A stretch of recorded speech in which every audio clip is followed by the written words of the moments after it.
एक हरे भरे जंगल के बीचों बीच मोमो नाम का एक शरारती बंदर और कोको नाम का एक चालाक मगरमच्छ रहता था।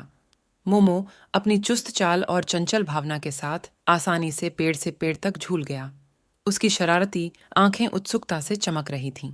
दूसरी ओर कोको नदी में दुबका हुआ था। उसकी धूर्त मुस्कान पानी की सतह के नीचे छिपी हुई थी। एक दिन जब मोमो नदी के किनारे घूम रहा था तो उसकी नजर कोको पर पड़ी। उन्होंने बातचीत करने का फैसला किया और अपने कोको को एक दोस्ताना व्यवहार के साथ जवाब दिया, और जल्द ही बंदर और मगरमच्छ के बीच एक असंभव दोस्ती पनप गई। दिन हफ्तों में बदल गए और मोमो और कोको अविभाज्य हो गए। मोमो कोको के साथ पेड़ की छोटी से सबसे रसदार फल साझा करता था और दोनों घंटों हंसते थे और कहानियों की अदला बदली करते थे। जंगल उनके सौहार्द से गूंज उठा और ऐसा लग रहा था कि एक अटूट संबंध बन गया था।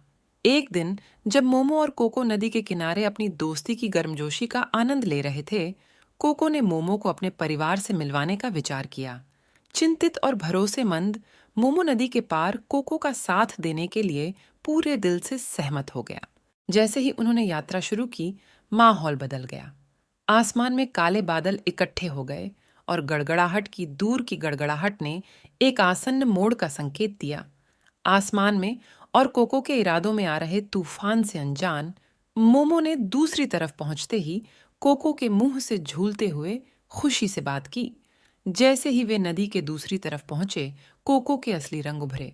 जबड़े चौड़े उसने मोमो को धोखा दिया, लेकिन भाग्य ने हस्तक्षेप किया और जंगल की एकजुट सेना, एक शेर, हाथी और चुस्त बंदरों ने कोको के धोखे को विफल कर दिया। अंत में मोमो ने एक बार धोखा दिया, सहयोगियों में ताकत पाई और जंगल को दोस्ती और एकता की शक्ति में सबक सिखाया। यह कहानी याद दिलाती है कि असली दोस्त एक दूसरे को धोखा नहीं देते हैं। विश्वास और एकता छल पर विजय प्राप्त कर सकती है। यदि आपको मोमो और कोको का साहसिक कार्य पसंद आया तो लाइक बटन दबाएं, अपने दोस्तों के साथ साझा करें और सब्सक्राइब करें।